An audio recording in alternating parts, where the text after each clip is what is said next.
The valet handed him the keys by mistake. Simple confusion. Black polo, casual pants, standing near the entrance. Easy mistake to make. Except he wasn't the valet. He was the silent partner funding the biggest acquisition of the year. And when the CEO's wife started ordering him around like hired help, he made a choice. He said nothing. He moved her car. He watched them celebrate a deal that only existed because of his money. Then, right before they signed the contract, he made one phone call. 3 minutes later, $1.4 billion vanished. And they still had no idea who he was. Hit subscribe before we start. Trust me, you'll want to remember this one. Now let's begin. You ever walk into a room where everyone assumes they know exactly who you are based on how you look? That was Tuesday night for David Chen at the Meridian Tower in downtown Seattle. He showed up in dark jeans, a black polo, and boots that had seen better days. No tie. No designer labels. Nothing that screamed money. He preferred it that way. Let people draw their own conclusions. The lobby gleamed with marble floors and gold fixtures. A jazz trio played near the elevators. Women in evening gowns glided past servers carrying champagne. Men in tuxedos checked their Rolexes like time itself bent to their schedules. This was the kind of event where net worth determined your table placement. Tonight marked the biggest acquisition in the tech industry this year.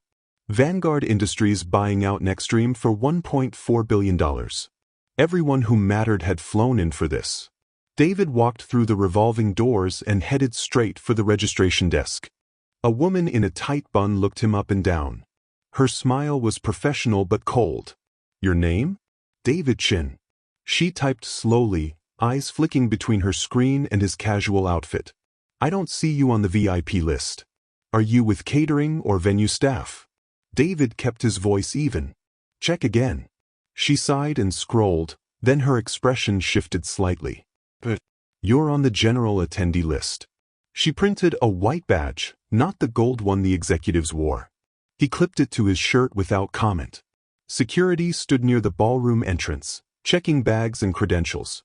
One guard waved David over. Sir, we're going to need to see some ID.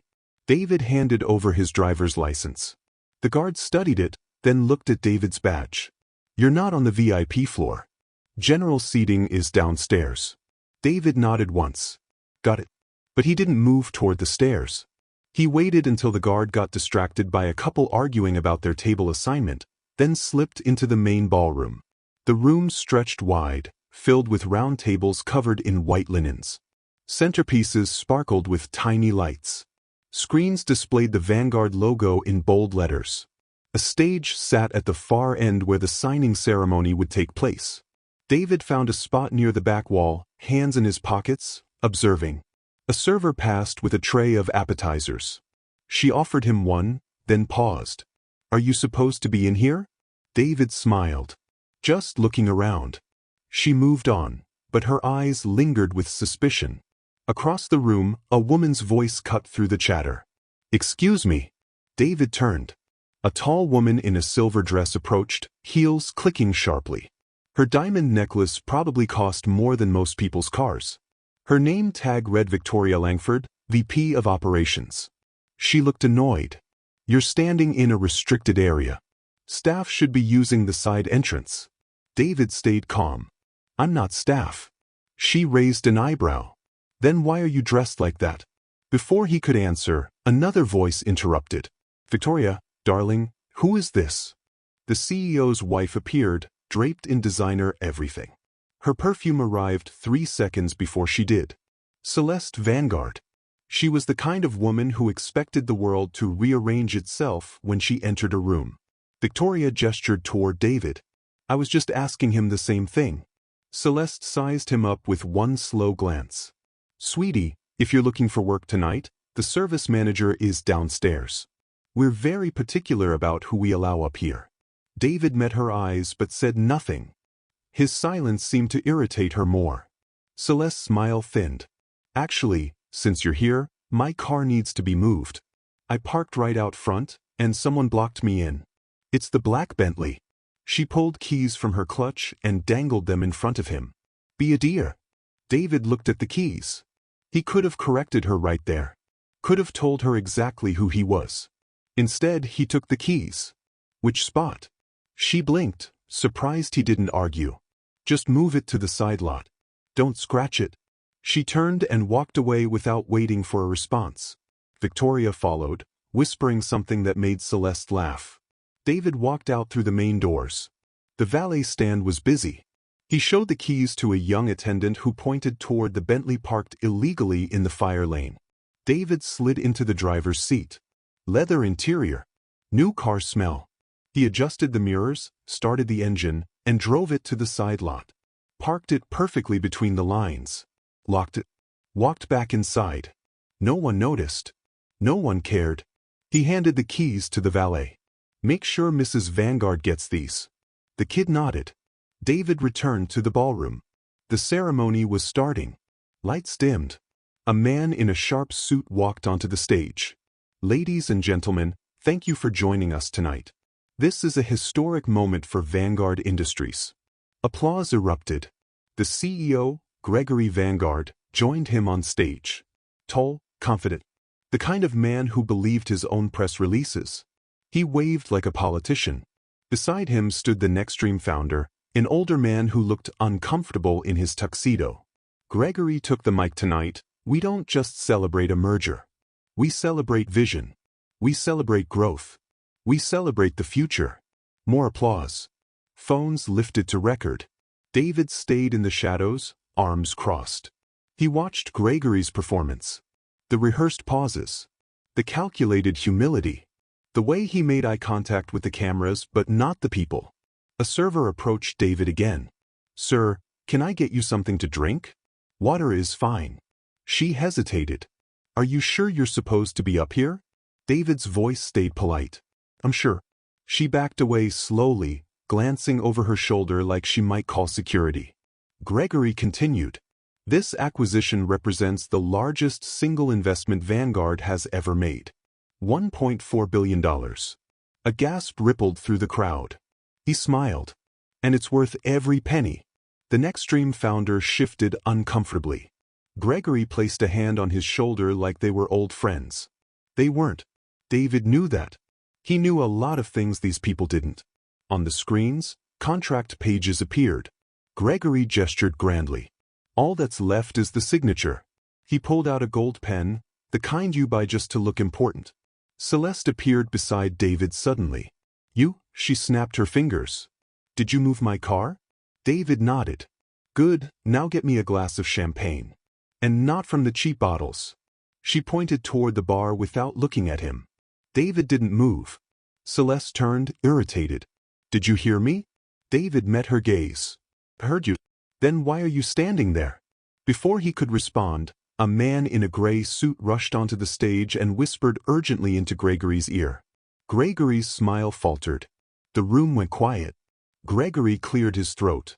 Ladies and gentlemen, we're experiencing a minor technical delay. Please enjoy the refreshments while we resolve this. Murmurs spread instantly. Someone near the front whispered loud enough to hear. Technical delay at a signing ceremony? That's not good. Another voice added. That means money problems. Gregory stepped off the stage, phone already pressed to his ear. His face had gone tight. Celeste noticed. She started toward him, heels clicking fast. David stayed where he was. Watching. Waiting. A notification buzzed through the room. Multiple phones lit up at once. People checked their screens. Faces went pale. Someone gasped. Another person muttered. No way. Impossible. A woman near David showed her phone to her husband. Vanguard's funding just got pulled. He grabbed the phone. Who pulled it? She shook her head. It doesn't say. Just says the primary investor withdrew support. The husband's voice dropped. The primary investor is anonymous. No one even knows who that is. His wife stared at the stage. Someone knows. Chaos started slow then spread fast. Executives huddled in corners, voices rising. Phones rang constantly. Servers stopped moving. Even the jazz trio went quiet. Gregory stormed back onto the stage. His polished composure was gone. Ladies and gentlemen, I need to address this situation. Silence fell hard. He gripped the podium. It appears there's been a misunderstanding with one of our financial partners. The Nextstream founder stepped forward. Misunderstanding? You just lost the money. Gregory's jaw clenched. We're working to resolve this. The founder shook his head. Without that funding, there's no deal. He walked off the stage. Panic set in.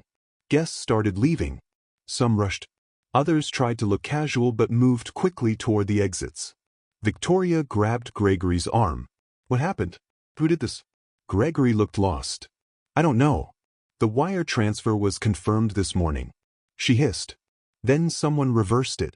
Gregory's eyes swept the room, searching for answers he wouldn't find. Celeste appeared, face tight. Fix this. Now, Gregory snapped back. I'm trying. She leaned close. Our reputation is on the line. Every camera in here is recording. Do something. David pulled out his phone. One message waited. Withdrawal confirmed. Accounts locked. Public statement ready. He typed back. Send it. Within seconds, a press release hit every major outlet. The headline was simple. Anonymous investor pulls $1.4 billion from Vanguard acquisition. Reasons cited as leadership conduct and corporate culture concerns. Phones buzzed across the ballroom. People read in real time. Someone shouted, "It's public. Everyone knows." Another voice, "Leadership conduct? What does that mean?" A third person, "It means someone on the inside talked." Gregory's phone rang. He answered, listened for 5 seconds, then his face drained of color. He hung up. Celeste grabbed his arm. What's happening? His voice came out hollow. The board wants an emergency meeting. Tonight. She blinked. Right now? He looked at her like the answer was obvious. Because we just became the biggest failure in tech industry history. She stepped back, hand over her mouth. Victoria approached, frantic. Gregory, people are asking questions. Who was the investor? He shook his head. I don't know. We only dealt with intermediaries. A reporter somehow made it inside. She pushed through the crowd with a cameraman. Mr. Vanguard, can you comment on the acquisition collapse? Security moved toward her, but she kept talking. Is it true the investor pulled out over conduct concerns? What conduct? Gregory turned away. The camera caught everything. Another reporter shouted from the doorway. Mrs. Vanguard, were you aware of any issues? Celeste froze. Her face went red. She pushed past people toward the exit. Flashes went off. Phones recorded. The whole night unraveled on camera. David walked toward the door. No one stopped him this time. He passed Victoria, who was arguing with someone on the phone. He passed Gregory, who stood alone near the stage looking at the empty contract. He passed security, who were too busy managing the crowd to care about a man in jeans. Outside the air was cool. Valets ran in every direction, trying to keep up with the sudden flood of guests demanding their cars. David walked past them all. His car was parked 2 blocks away. He preferred the walk. His phone buzzed. A text from his lawyer. It's done. Everything is sealed. David replied. That's good. Another message came through. This one from his business partner. You really left without saying anything? David typed back. They never asked. His partner sent a laughing emoji. Savage. David pocketed his phone and kept walking. Behind him, sirens started. Not police. Just more chaos. Someone probably fainted. Maybe Gregory. Maybe Celeste. Didn't matter. The damage was done. Morning came harsh for the Vanguards. Every news outlet ran the story. $1 billion deal collapses at signing ceremony. Investor cites leadership concerns. Stock prices dropped. Partners distanced themselves. The board called for resignations. Gregory's face was everywhere, frozen in that moment on stage when he realized everything was falling apart. Celeste too. Her diamond necklace caught the camera flash perfectly. Social media tore them apart. Comments dissected every detail. Someone found old interviews where Gregory bragged about his instincts. Those didn't age well. By noon, theories spread. Some people guessed the investor was a competitor. Others thought it was a disgruntled employee. A few suspected foreign interference. No one guessed it was the man Celeste handed her car keys to. The man Victoria told to use the side entrance. The man's security almost turned away. David read the articles from his home office. A modest space. Simple desk. No awards on the wall. He didn't need validation. He needed results. His phone rang. A known number. He answered. Mr. Chen? A woman's voice. Shaky voice. This is Celeste Vanguard. David stayed silent. Mrs. Vanguard. I need to speak with you. It's urgent. He waited. She continued, words tumbling out. I know who you are now. I know what we did. Please, we made a mistake. David's voice was calm. You made several. She swallowed hard. Can we meet?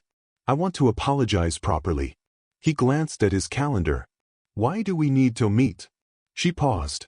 Because we were wrong. And because I'm hoping you'll reconsider.